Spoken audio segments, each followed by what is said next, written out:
Ladies and gentlemen, boys and girls, welcome back to Sports Talk with Austin, your daily dose of sports and entertainment.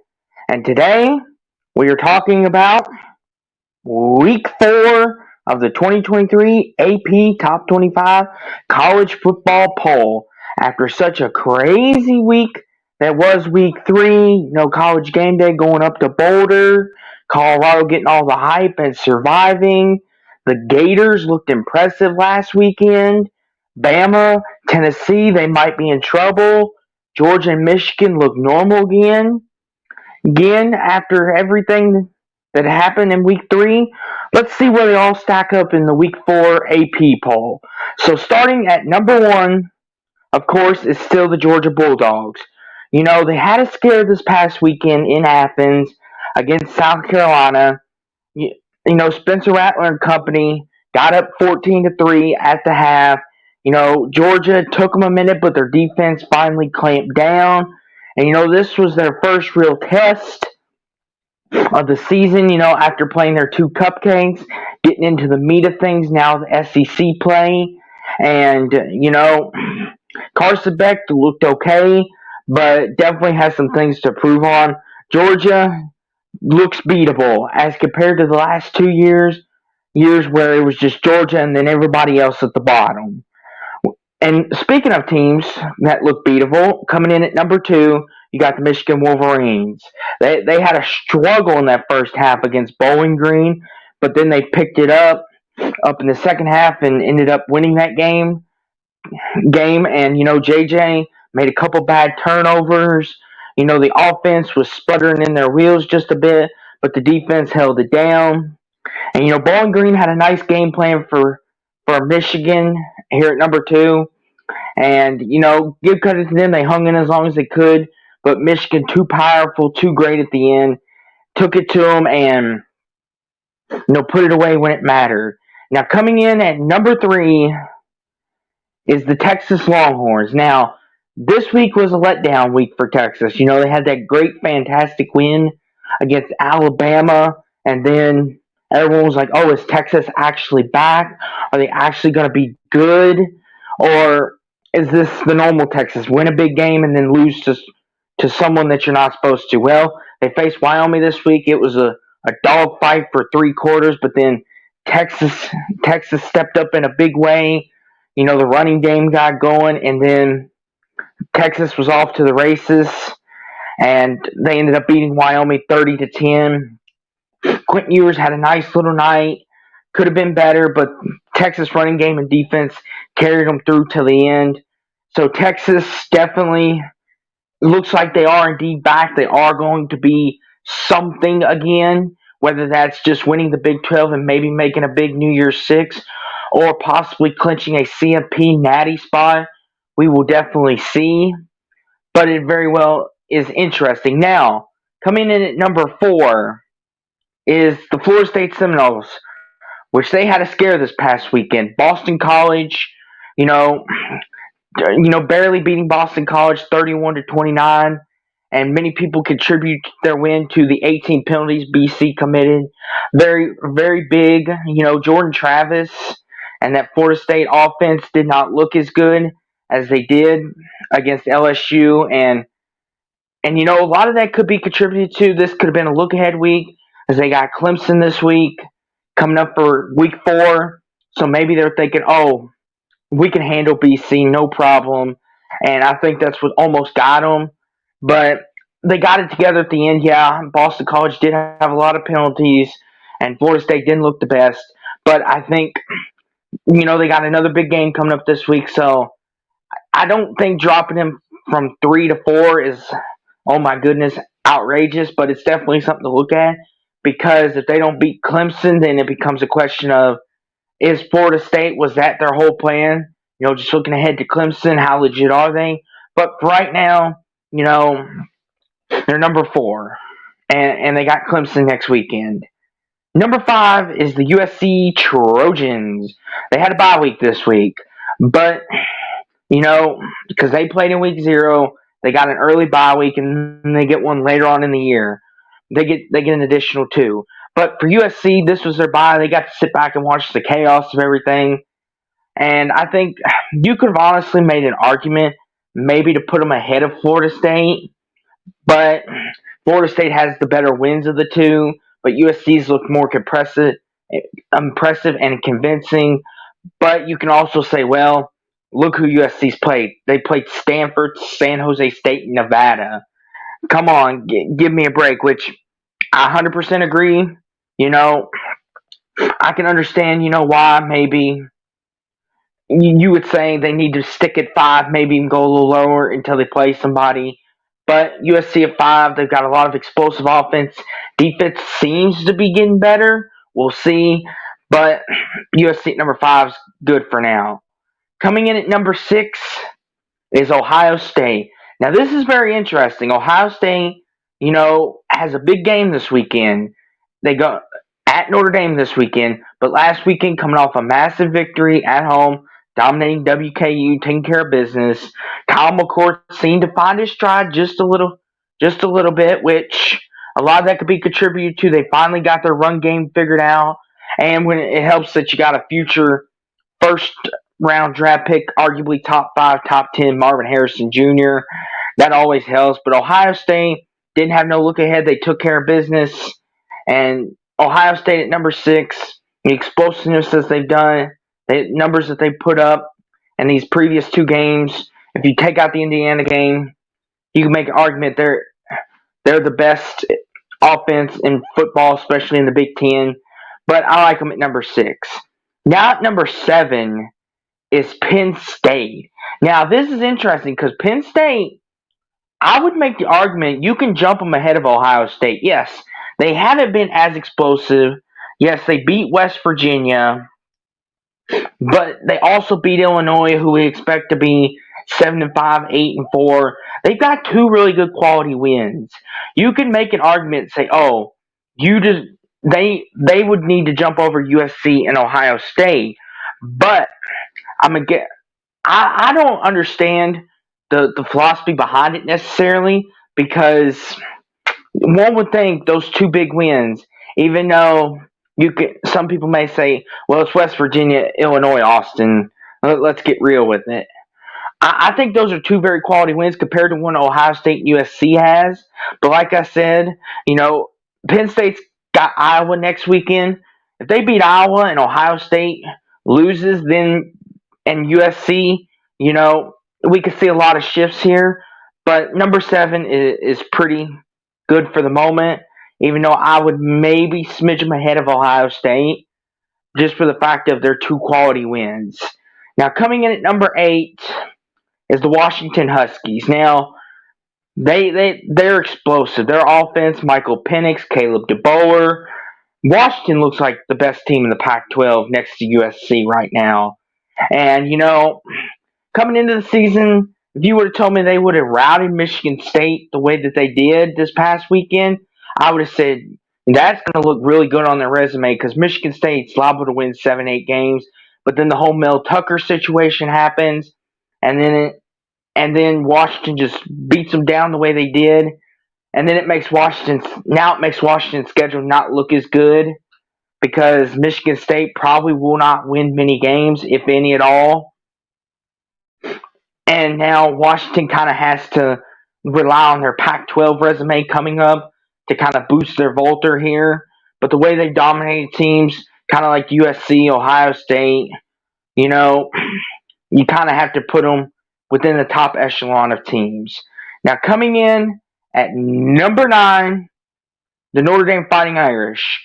Sam Hartman, Notre Dame have looked very impressive. They've dominated everyone you've thrown in front of them.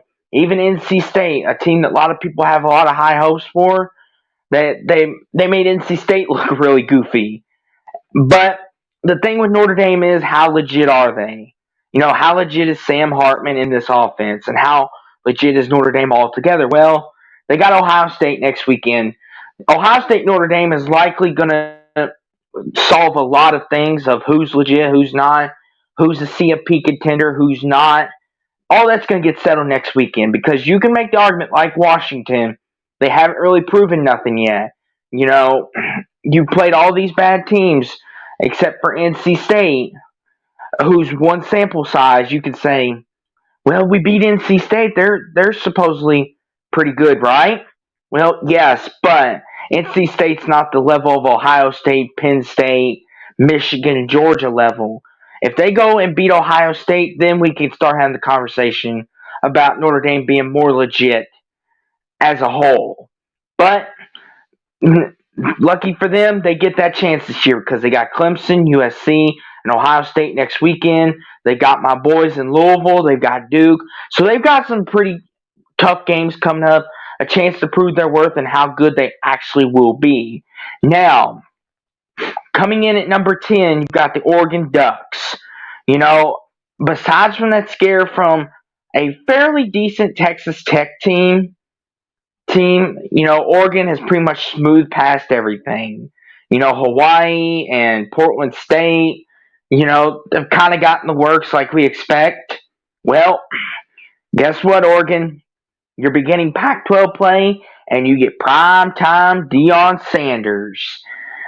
It is in Eugene. This is going to be a big, big test for Oregon. How good is Oregon? And how good is Colorado, which we'll get to them. But how good is Oregon? Can they start off Pac-12 play 1-0? We shall see. But Oregon, as a far, defense, other than the one game against Texas Tech, looked pretty good. If you take out Texas Tech's game, defense looks great. But the Texas Tech game, unfortunately, well, not unfortunately, but unless you're an Oregon fan, that is in there, so you got to take all that into accountability. I think, Oregon's offense is running fine. Defense is going to be a big question, but I like Oregon at 10. Their body of work lines up perfectly, and I think Oregon at 10 is fine. I would argue there's a couple teams below them that maybe you can make the argument to push them ahead of them. And speaking of one of those teams is number 11 Utah. You can make the argument Utah should maybe flip-flop with Oregon, but I get the reasoning why. Why? Because they haven't looked the best. They don't have Cam Rising, but you have to take credit. Look at what Utah did against Florida, and they made Florida look silly. Now, we can say, yes, it wasn't in Gainesville like it was last year, and Graham Mertz had to learn a whole new offense. But taking into what we know now, after the statement win Florida had on Saturday, that just bolstered Utah's resume even more. Now, Baylor, we'll have to wait and see how actual good or bad Baylor is. Because if Baylor's as bad as we're all thinking, then yes, I understand. But I would put Utah ahead, but I'm okay with it now because these two will meet eventually, Oregon and Utah. But Utah at 11, they'll have plenty of chances. They got USC, they've got Colorado, Oregon, Washington. They get to play everybody, plus Oregon State, UCLA. So Utah's going to get a chance to prove their resume is what it says it is. Everybody in the pack's going to have that chance. But Utah at 11 is good. At number 12 is the LSU Tigers.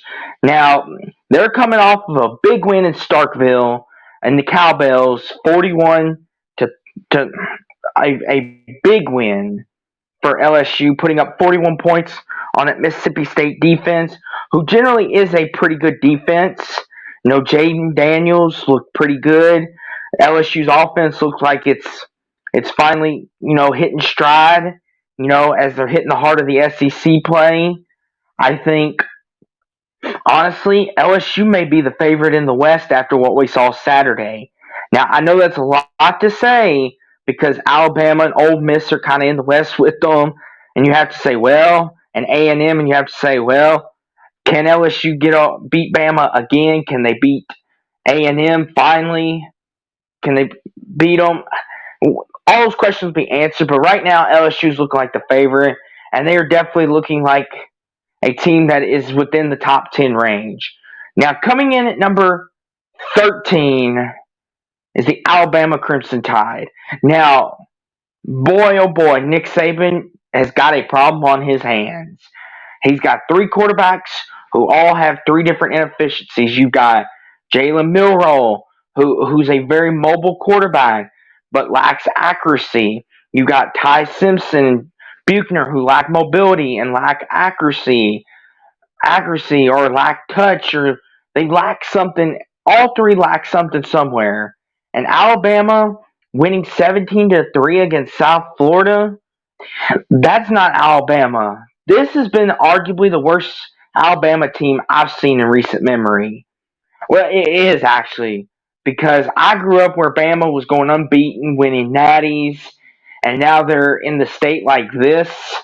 Yeah, there's some questions needs to be answered. I think Alabama, if they want to have any success, they need to go back to what made them successful in the beginning when they had the Jake Krogers, the AJ McCarrons, the guys who really didn't push it down the field as much, and that's run the ball, get behind the offensive line, and just bully your way to a victory. Because these quarterbacks are not Tua, they're not Jalen, they're not Bryce Young. They're not any of those. Alabama need to get your offense fixed, find what works. Defense is still good. The defense, I don't think, was the problem last year. I think Alabama, finally everything's showing up. Now that Bryce Young is gone, the penalties are showing. A lot of things are unmasking as we speak, unraveling. But you can't justify putting Alabama, you know, out of the top 25 because they still have all that talent. And yes, it's starting to show, but I think they got a chance to make things right this weekend. So at number 14, you got Oregon State. They've looked pretty good. DJ Uyandale, that offensive line, their defense, Oregon State's looks really good. Obviously, what they did against San Jose State, holding them to just 10 points in week one, doing what USC couldn't, and then just coming down the way against San Diego State and UC Davis. Oregon State's looking really good. They're looking like a dark horse contender in the Pac-12. And I know a lot of the Pac-12 guys, Tim, Tony, Rick, and Chris, on the Pac-12 show, great show on the Voice of College Football. Check them out. Love their stuff. I've been saying Oregon State has been very underrated and is going to cause a lot of problems. And I truly believe that. I agree with them. I think Oregon State's going to be a problem. And, them at 14, I think they're only just beginning to climb. Because I have a feeling they're going to give some teams some problems. And, DJ, he looks great in this offense. Clemson fans are like, can we have that DJ and not the one that's throwing picks or incompetent or can't make a decision? But he's looking really fantastic right now. He's looking really good. And Oregon State's looking good. Now, at number 15 is the Ole Miss Running Rebels. Now, they're very interesting because Ole Miss, beat Tulane, arguably the best Power 5 team in the country, and then, ran it up on Georgia Tech late. And how good is Ole Miss? Jackson Dark, Zamir Chugs. Ole Miss has got an explosive offense. Pete Golden has seemingly turned this defense around, and made it into something that, Ole Miss hasn't seen in a while. Ole Miss has been missing defense, and I think that they've shown strides, holding Georgia Tech to 23, holding Tulane to 20, and Ole Miss is a team that they used to give up 30 to 40 points a game and would have to win shootouts, but now they're getting turnovers and they're holding teams at 20 or just under 20, and they played two really competent teams in Tulane and Georgia Tech, so there is something there. We'll see how they do against, Alabama this weekend, excuse me. See how really good their defense is. But Ole Miss at 15, don't have an issue with it. Now coming in at number 16, the Oklahoma Sooners. Brent Venables has got this defense working, and offense has been looking explosive, been looking nice, but got to take into account the teams that they played. We're not, Oklahoma, fans were ready to say, get rid of Brent Venables. He's not very any good. If we can't recruit with him, all that good mahoney baloney, right? But obviously, right now, Oklahoma looks like one of the best teams in the Big 12 next to Texas. But like I've said before, when you don't play anybody really big or at least competent to start with, we really don't know how actual good you are and how much you actually are going to be a contender in your conference or maybe in the world of college football. Oklahoma, we're going to know a lot about them in the next couple weeks. They got Cincinnati, Iowa State, and then the Red River rivalry coming down the pipe. Those are all big games, and I think we're going to learn a lot about Oklahoma. And Dylan Gabriel, when he's healthy, that Oklahoma offense runs fine, runs fantastic. I think if Oklahoma they can stay the course and remain unbeaten until they get to Texas, then we'll see what they are really, really, truly about. Coming in at number 17, you got the North Carolina Tar Heels. I mean, they've started off the season the best way you can after starting potentially people thinking that they could start 0-5 with the way their schedule lined up. But they get a big win against South Carolina opening weekend. Defense was starting to get it together. Then obviously the App State game, a lot of controversy, a lot of scoring. Then this past weekend, they put Minnesota in a hold and wouldn't let them out. Many people, obviously, I don't think that game was ever really in doubt. I think North Carolina took care of business. And they played a very good Big Ten team, a very good Big Ten team. And I think that's going to catapult them going forward. I think, honestly, North Carolina, right now, next to Florida State, is probably the best two teams in the ACC. Clemson, you never want to say Clemson's out of it, but right now, North Carolina and Florida State look like the two best teams, especially they have the best wins within the conference, and I think North Carolina, they could catapult a lot of that momentum into the CFP possibly if they somehow can string together some wins because they got some big ones on this schedule. They've got Florida State, they got Pitt, they got Clemson. They got a lot of big games that they can win and show what they're truly about. Now, at number 18, their cross-state rival, the Duke Blue Devils. Me personally, I was a big doubter of Duke. I was like, how really good is Duke? Because, they had that soft schedule, There wasn't really anybody on the schedule last year that you would say, scared you. But then Duke comes out, Labor Day weekend, beats Clemson, who was top 10 in the nation, in the country, and they just kept it rolling. Like, I'll say it, I said it before and I'll say it again. Duke is legit. Like, Duke, I think, I made the statement a moment ago that North Carolina and Florida State are your two best teams. I think I need to put some respect on Duke's name and put them right there next to them. I think if you were to make a tier list right now, you got the best of the best would be Florida State, North Carolina, Duke, and then kind of fill in tiers 2, 3, 4. But if it's just one of those things, it's like Duke. I apologize once again. I'll keep saying it. I was a big critic of Duke. I didn't know how legit they were, but they are legit and they're for real. And they're at number 18, and they're looking like they're going to wreak some havoc. Now at number 19, dropping a spot this week is Colorado. This past Saturday, a 43-35 overtime win for the Buffs. Obviously it was a big game. And obviously Colorado was a big 24.5 point favorite, but Colorado State, Colorado both talked a little smack. Jalen Norvell and Deion Sanders, it's prime time, kind of made jabs at one another, and it kind of went south, and then ended up in a classic game between the two. But prayers up for Travis Hunter.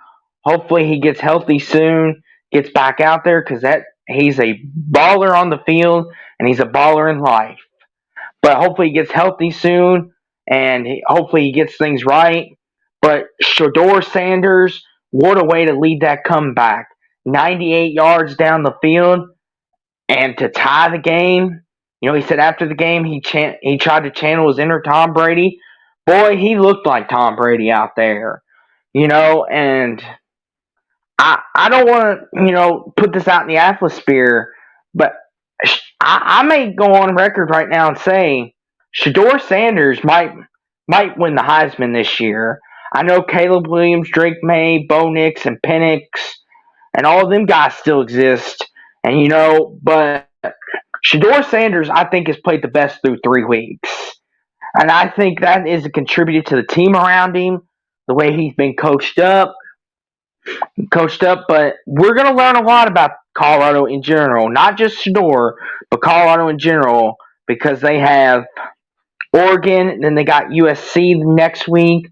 They're beginning the meat of the Pac-12 play, and they start off with the 2 biggest games of their season. If they somehow win both or split, we can have serious discussions about Colorado. I've been saying it all along.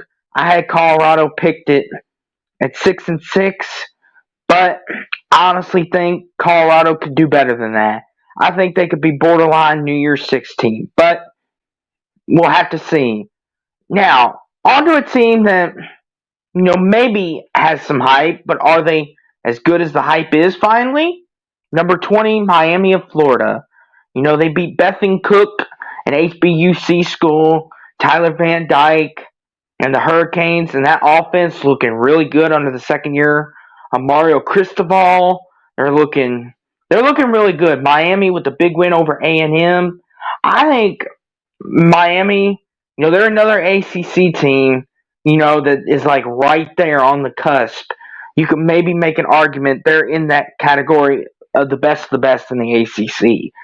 But the hesitance with Miami is, they've been on this great run. They've kept it together. How are they going to do coming down the stretch? An ACC play, are they going to fall apart? Or are they going to continue to win? It'll be very interesting. But Miami's offense, is hitting all cylinders. Tyler Van Dyke looking really good. And the defense is looking good as well. Miami could be a contender in the ACC if they keep playing like this. Coming in at number 21, Washington State Cougars. A very slept-on team, in my opinion. A team that, coming into the year, now with Oregon State, who's at 14, are left for bone pickings in the Pac-12 or the Pac-2. Or Washington State is a very talented team. Cam Ward, I know the Pac-12 has got the best quarterback group, I think, in college football. Like, they just looked really good. All the quarterbacks, especially Cam Ward and Washington State. They beat number 19 Wisconsin. They looked really good this past weekend. Washington State is a legit contender in the Pac-12. They're a sneaky dark horse. Whose season are we going to ruin type team? They could maybe even win 8-9 games if they keep this up, because Washington State, I think, they've surprised a lot of people, but they may keep the surprises going, because the way Washington State's playing, they're at a record pace, passing the ball around the yard, Cam Moore getting touchdowns.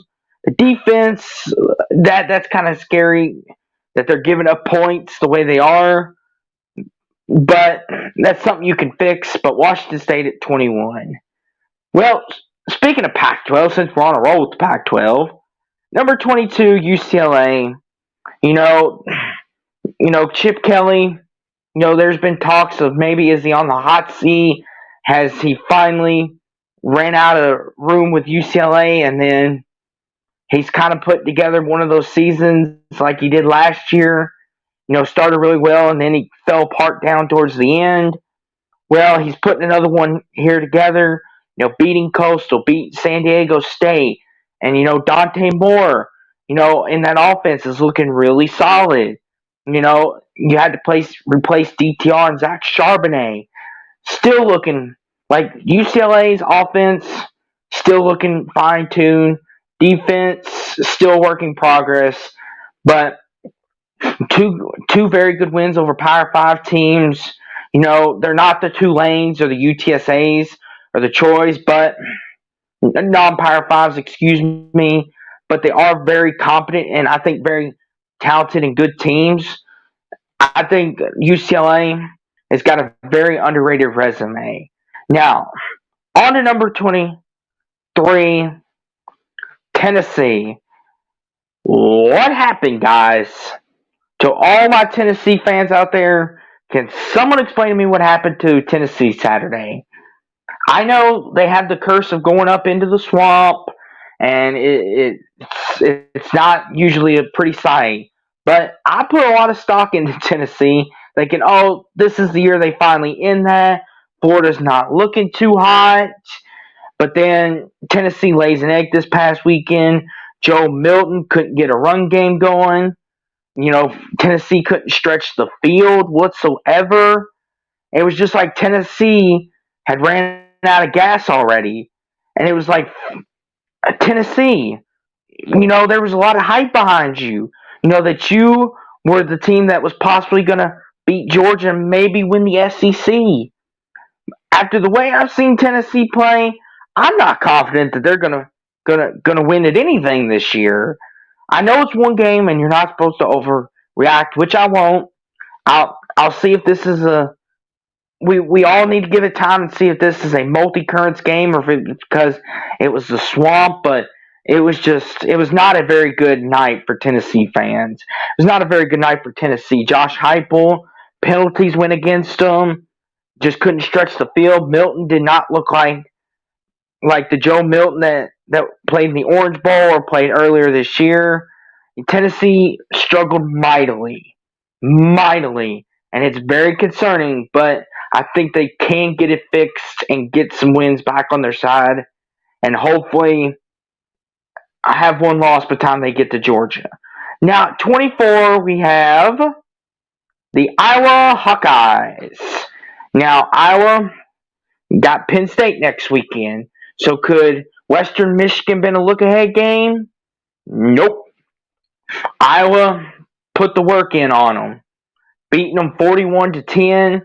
Iowa doing it right. Making sure that there's no look-ahead.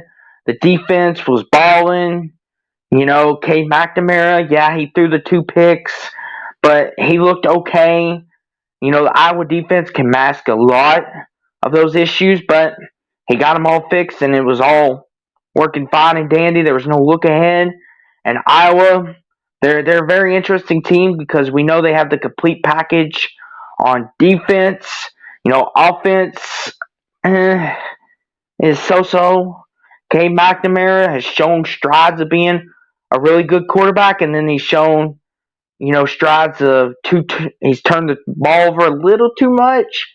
But I think Brian Ferentz could get that fixed. And I think Iowa next weekend, is going to Penn State. A very, very good game. I think CBS gets to call that game. I think Iowa-Penn State, obviously is going to have a lot of impact on the Big Ten.